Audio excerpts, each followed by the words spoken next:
अस्सलामु अलैकुम वरहमतुल्लाहि वबरकातुह। मैं सऊद पौने फ्यूचर कंसेंसस फाउंडेशन, जो कि हमने हीरा ग्रुप ऑफ कंपनीज से पैसों की रिकवरी के लिए बनाई है। यहाँ पर इन्वेस्टर तबाह बर्बाद हो चुके हैं। मज़ीद वक्त बर्बाद करना बेवकूफ़ी और जहालत होगी। नौहेरा शेख ने दीन का भी इस्तेमाल किया। बड़े बड़े उलमा, शेख मेराज रब्बानी हो गए या जलालुद्दीन कासमी हो गए, और भी न जाने कितने जर्जी संसारी और भी उलमा जो स्टेज पे दिखा करते थे, इनको देखकर लोगों ने इन्वेस्ट किया। शेख मेराज रब्बानी जो हैं, इन्होंने दीन की बहुत खिदमत करी और मैं ख़ुद इस बात का गवाह हूँ। इनकी वजह से बहुत सारे लोग राह रास्त पर आ गए।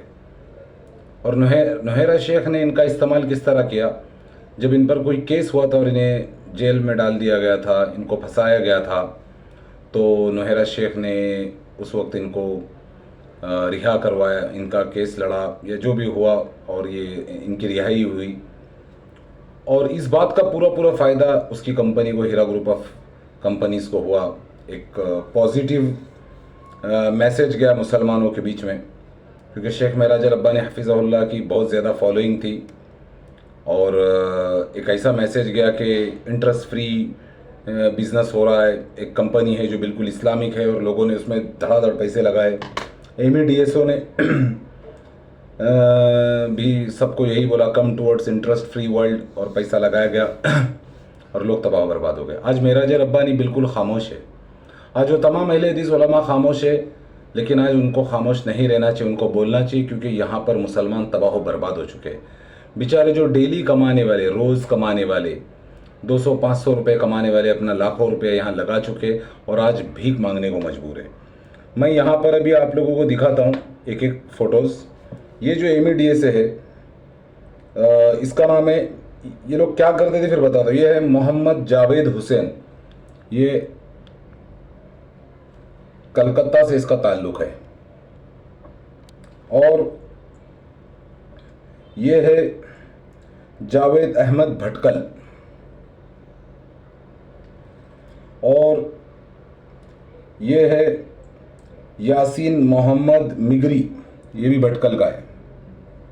इन लोगों ने दबा के लोगों से इन्वेस्टमेंट करवा। ये है सबिया पटेल माहिम की, ये भी एमी है, एजेंट है कंपनी की।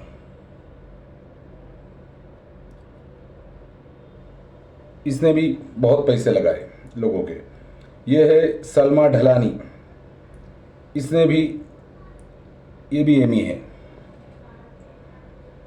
ये है खालिद अंसारी, ये भी एमी है।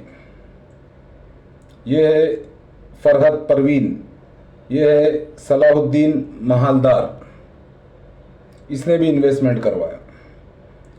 ये है खालिदा खान,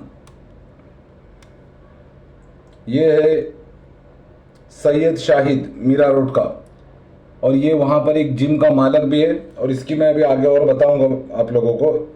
ये तो डॉक्टर रिजवान है, इसको तो सब जानते हैं। और ये MEDSA लोगों ने क्या करा है, लोगों की जो सेविंग्स थी बैंक अकाउंट्स में, किसी का 10 लाख 20 लाख, उनको लालच दिया कि नहीं भाई यहाँ पर आप पैसे लगाओ। बैंक आपको क्या देती, कुछ भी नहीं देती है। यहाँ इस्लामी तिजारत हो रही है, 10 लाख पे 30,000 32,000 रुपये आपको मिलेगा। और लोग बेचारे जिनको कुछ पता नहीं था, MEDSA की बातों में आकर इन्होंने पैसा लगाया। डॉक्टर रिजवान भी एमी है। और हाँ, ये और एक एमी है जो मुझे आप लोगों को दिखाना था, जो कि पुणे एसोसिएशन का मास्टरमाइंड है। इसका नाम शरीफ है। इसने भी लोगों से इन्वेस्टमेंट करवाया, लोगों को फिर पुणे एसोसिएशन से ज्वाइन करवाया। पूरी पुणे एसोसिएशन को कंट्रोल करने वाला यही था। अब डॉक्टर रिजवान जो है, ये लोग क्या करते थे, सबसे इन्वेस्टमेंट करवाते थे। रोशन आरा शेख, उसकी बीवी, ये भी एमी थी, एमी है, ठीक है। फैज़ान शेख, उसका बेटा डॉक्टर रिजवान का, वो भी कंपनी का एजेंट था, एमी था। इरफान शेख DSA था, जो कि डॉक्टर रिजवान का भाई है पुणे में। और जाहिदा करके है एक एमी DSA, वो भी इन सब लोगों ने इन्वेस्टमेंट करवाई लोगों से। लोगों के पैसे बैंक अकाउंट में थे, उनको ये बोलकर कि भाई आप लोगों ने अपना, किसी ने फिर घर बेचा, न जाने क्या क्या बेचा, अपनी बैंक अकाउंट्स को खाली कर दिया और यहाँ पर पैसा लगाया। और बाज़ एमीज़ जो थे वो यहाँ तक करते थे, ख़ास करके ये जो मीरा रोड वाला जो एमी है, जिसका नाम सैयद शाहिद है, ये पहले एम्प्लॉय था, फिर इसने रिज़ाइन किया और एमी बन गया। तो जितने भी ऑफिस वाले होते थे ये लोग क्या करते थे, क्योंकि जो ऑफिस स्टाफ था उनको इन्वेस्टमेंट अलाउड नहीं थी करना, वो इन्वेस्टमेंट नहीं, ये इन्वेस्टमेंट एमी के थ्रू ही करना था या डीएसए के थ्रू। तो सारे ऑफिस स्टाफ क्या करते थे, क्योंकि हीरा ग्रुप के ऑफिसेस में जो नौकरी करने वाले थे उनकी तनख्वाहें बहुत कम थी, तो ये लोग सब यहाँ वहाँ से इन्वेस्टमेंट, अपना खर्चा चलाने के लिए इन्वेस्टमेंट पकड़ पकड़ के लेकर आते थे और ये सैयद शाहिद को देते थे जो कि मार्केटिंग एग्जीक्यूटिव एमी है, और फिर ये इन्वेस्टमेंट करवाता था और कंपनी से फिर जो कमीशन मिलता था फिर वो वही बात हो गई, केक कटता था और सब में बढ़ता था। आज इन एमी डीएसओ की भी जिम्मेदारी है कि ये अपने इन्वेस्टर्स के हक में बात करे, लेकिन इन्होंने किसी ने, बल्कि इन्होंने तो इन्वेस्टर्स को गुमराह कर दिया, तबाह बर्बाद कर दिया। इसीलिए मैं इवन उन लोगों से जो आज कि भाई आप लोगों को अगर अपना पैसा रिकवर करना है तो आप लोगों को इन एमीज और डीएसएस के ऊपर एफआईआर करनी होगी, इनके प्रॉपर्टीज, इनके एसेट्स को अटैच करवाना होगा, क्योंकि कानून में इस चीज़ का प्रावधान है। यहाँ हीरा ग्रुप ऑफ कंपनीज में ये चीज़ नहीं हुई, क्योंकि पूरे एमी डीएसएस ने जो है ना बहुत सारे ग्रुप्स में इन्वेस्टर्स को बांट दिया और पूरा एक जाल बनाया गया। और सबसे बड़ा जो धोखा था वो पुणे एसोसिएशन की तरफ से हुआ कि किसी को घबराने की ज़रूरत नहीं है, पुणे एसोसिएशन खड़ी हो गई है, सब एक प्लेटफॉर्म पे आ जाओ, और वो सब फिर फिल्म बनी और सबका सत्यानाश हो गया। अब यहाँ पर आप लोग ये समझो कि कैसे, और ये जो है क्या नाम है इसका, ये हुसैन नाम का एक एमी है, हुसैन टकला, ये जो एमी है ये कुर्ला का एमी है। ये क्या करता था, पाइप रोड से इधर उधर से जो बेचारे भाजी वाले गरीब लोग जो थे, जो रोज़ सब्जी तरकारी बेचकर पैसे कमाते थे, इन लोगों के लाखों रुपए अपनी गारंटी पे लगवाता था कि मैं लगवा रहा हूँ, टेंशन मत लो, मैं हूँ। और लोगों को इस तरीके से फंसवा दिया गया, इन एमडीएसओ ने फंसवा दिया, और आज लोग तबाह बर्बाद हो चुके, बेचारे भीख मांग रहे, दर बदर की ठोकरे खा रहे लोग। और इसने कुछ गैर मुस्लिमों को, क्योंकि कंपनी की एक पॉलिसी थी, ये कंपनी गैर मुस्लिमों से इन्वेस्टमेंट नहीं लेती थी, इसने गैर मुस्लिमों से भी इन्वेस्टमेंट अपने नाम पर कंपनी में डाला। खैर, मैं यहाँ ये कहना चाह रहा हूँ कि भाई आप लोग जागो, अपने हुकूक को पहचानो और इन एमडीएसओ को मत बख्शो, क्योंकि अगर अब हम लोग कुछ नहीं करेंगे तो बाकी दुनिया भर के कंपनीज की मिसालें हमारे सामने, फिर हम लोग तबाह बर्बाद हो जाएंगे, न जाने कितने साल कोर्ट कचहरी के चक्रों में हम पड़ेंगे। अब मैं यहाँ पे एक और अहम बात बताना चाहूँगा, भाई जिन लोगों ने एसएफआई में क्लेम किया या कंप्लेंट कराए, जो भी कराए, ये भी हमारे ही भाई, मैं चाहता हूँ इनको भी इनका पैसा मिले भाई। मैं चाहता हूँ हर इन्वेस्टर को उसका पैसा मिले, क्योंकि नुहेरा शेख चाहती है, हीरा ग्रुप ऑफ कंपनीज चाहती है कि इन्वेस्टर्स कंपनी से बाहर ना जाए। लेकिन आज हालात ऐसे हो चुके हैं कि भाई कोई, क्योंकि इन लोगों को एक बात पता है, हीरा ग्रुप ऑफ कंपनीज को, नुहेरा शेख को पता है कि अब कोई नया इन्वेस्टमेंट कभी नहीं आएगा।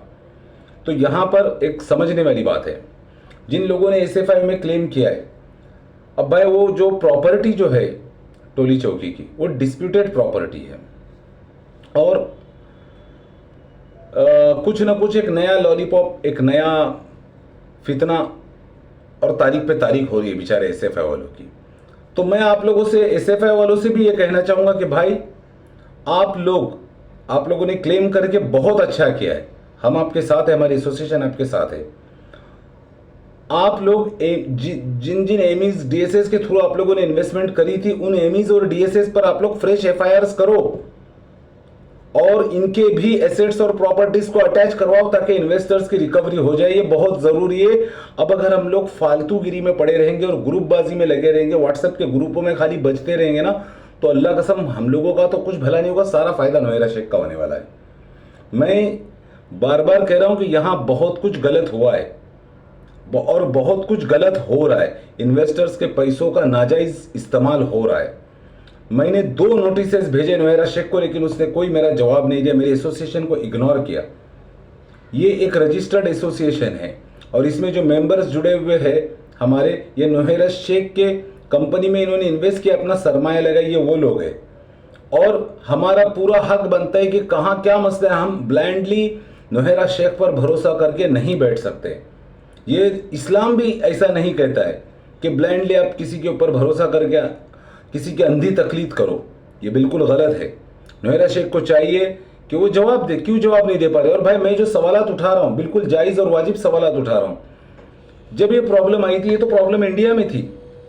गल्फ के इन्वेस्टर्स को क्यों नहीं उनका प्रॉफिट दिया गया, उनका पैसा दिया गया। गल्फ में कोई ट्रांजैक्शन लिमिटेशंस नहीं थी, गल्फ में कोई ट्रांजैक्शन लिमिटेशंस नहीं थी। सऊदी, दुबई, कुवैत में कोई ट्रांजैक्शन लिमिटेशंस नहीं थे। जो वहाँ की करेंसीज में जिन लोगों ने इन्वेस्ट किया था उनको क्यों नहीं पैसा दिया गया। तो मैं ये जो बार बार बात बोल रहा हूँ कि यहाँ पर कुछ गलत हो रहा है और हुआ है, बहुत ज़्यादा गलत हुआ है। कई ऐसे सवाल है जिसका कोई जवाब ही नहीं देना चाहता है, बस सिर्फ सब आपा को मालूम है मामला सुप्रीम कोर्ट में। अब तो ये जब ये जेल में थी नोहेरा शेख तो इनकी बातें कुछ और थी, आज जेल से रिहा होने के बाद इनकी बातें कुछ और है। और जितने भी सपोर्टर्स थे या जो बहुत करीब के लोग थे, जो इन्फ्लुएंशियल लोग थे, उन्होंने अपना पूरा का पूरा मुद्दल अमाउंट ले लिया। और जो थोड़े से कमज़ोर थे उन्होंने मजबूर होकर इनके साथ सेटलमेंट कर लिया और अपना पैसा कटवा लिया। लेकिन 99% लोग बेचारे आज तबाह बर्बाद है इस कंपनी में। लोग बर्बाद हो चुके, लोग बेचारे जो बंगलों में रहने वाले, अच्छे बड़े बड़े घरों में रहने वाले, अपना उनका सब कुछ बिक चुका है। और याद रखिए, कोई भी कौम तभी तरक्की करती है जब वो माशी तौर पर कमज़ोर होती है, माशी तौर पर स्ट्रांग होती है, मजबूत होती है इकोनॉमिकली। आज मुसलमानों की मईशत जो पूरी तरह तबाह बर्बाद हो चुकी है। और यहाँ पर सिर्फ विक्टिम कार्ड खेला जा रहा है, सारा इल्ज़ाम खाली ओवैसी पर डाला जा रहा है कि बस भाई ओवैसी कोई बादशाह नहीं है हिंदुस्तान का। ठीक है, वो साजिश करता होगा, करी होगी उसने साजिश, हम उसका इनकार नहीं करते, ना हम उसके पार्टी के सपोर्टर है, ना हमें आ रहा उसकी पार्टी से कोई लेना देना है। हर बात MIM पर डालकर अपना पल्ला झाड़ देना ये कोई सही बात नहीं है। मैं तमाम लोगों से कहता हूं भाई, अपने पैसों की अगर रिकवरी कराना चाहते हो तो MADSO को पकड़ो। और जिन लोगों ने SFI में क्लेम किया है, भाई अगर आप लोग अपने पैसों को 100% सिक्योर और सेफ करना चाहते हो तो सब लोग भाई मेरी इस बात को समझो। और मैं आप लोगों से रिक्वेस्ट करता हूं, अभी यहाँ मजीद वक्त बर्बाद करना बेकार है। न जाने कितने साल फिर निकल जाएंगे। आप लोग एमीज और DSS के ऊपर FIR करो, इनके एसेट्स और प्रॉपर्टीज को अटैच करो। मेरी ये बात आप लोग लिख के रख लो। अगर आप लोग ऐसा नहीं करोगे तो फिर पछताने की नौबत आ सकती है। तमाम लोगों से कह रहा हूं, जिन लोगों ने SFIO में क्लेम किया है या अभी और करने वाले भी हैं, क्लेम कर रहा है अपने, बहुत अच्छा कर रहा है, लेकिन MADSS को मत छोड़ो। इन्होंने मिसगाइड किया, इन्होंने इन्वेस्टर्स को बर्बाद करने में इनका भी बहुत बड़ा हाथ है। वो चाहे पुणे एसोसिएशन के MADSS हो या कोई भी MADSS हो, इनके ऊपर आप लोग FIRs करो, वकील को पकड़ के करो, जैसे भी करो, सब मिलकर थोड़ा थोड़ा पैसा शेयरिंग करो, 100, 200, 300 कुछ भी करके आप लोग इनके ऊपर FIR करके इनके एसेट्स, प्रॉपर्टीज को, सब चीज़ों को इनके अटैच करो। और इस चीज़ में आप लोग देरी मत करो भाई, यहाँ पर बहुत झोल है और बहुत कुछ गलत हो रहा है। कहीं ऐसा ना हो जाए कि बहुत साल निकल जाए, क्योंकि ये लोग यही चाहते हैं, जो समझ में आ रहा है कि ये मामला बिल्कुल ठंडे बक्से में चला जाए, सालों साल ऐसे ही निकल जाए। क्योंकि हमारे सामने कुछ मिसालें ऐसी मौजूद है कि जहां आज कई साल हो चुके हैं और इसी तरह इन्वेस्टर्स को शांत किया गया और उनको 1 रुपया नहीं मिला और वो तबाह बर्बाद हो गए। भाई वो पैसा अगर आप लोगों को 50 साल या 20 साल बाद मिलेगा, वो पैसा किसी काम का नहीं रहेगा। और ये यहाँ कोई ना कोई बहुत बड़ी साजिश चल रही है। इसीलिए मैं कह रहा हूँ, एमीज और DSS को टारगेट करो, एमीज और DSS के ऊपर FIRs करो, इनका सब कुछ अटैच करवा दो, अपने पैसों को सिक्योर करो, सेफ करो, अपने माल को इस तरह ज़ाया होने मत दो। यहाँ बहुत कुछ गलत हो रहा है और हुआ है। ये पैसा इलेक्शन में उड़ाया गया, ये पैसा गलत उसमें ये किया गया है और आज इन्वेस्टर तबाह हो बर्बाद है। मैं सब लोगों से अपील करता हूं कि भाई फौरी, और हम लोग भी अपनी कार्रवाई में लगे हुए, और जो SFI में क्लेम करे हुए लोग हैं भाई, आप लोग एमीज और DSS के ऊपर FIR करो, उनका सब कुछ अटैच कराओ ताकि आप लोगों की रिकवरी आसानी से हो सके। अस्सलामु अलैकुम वरहमतुल्लाहि वबरकातुहू।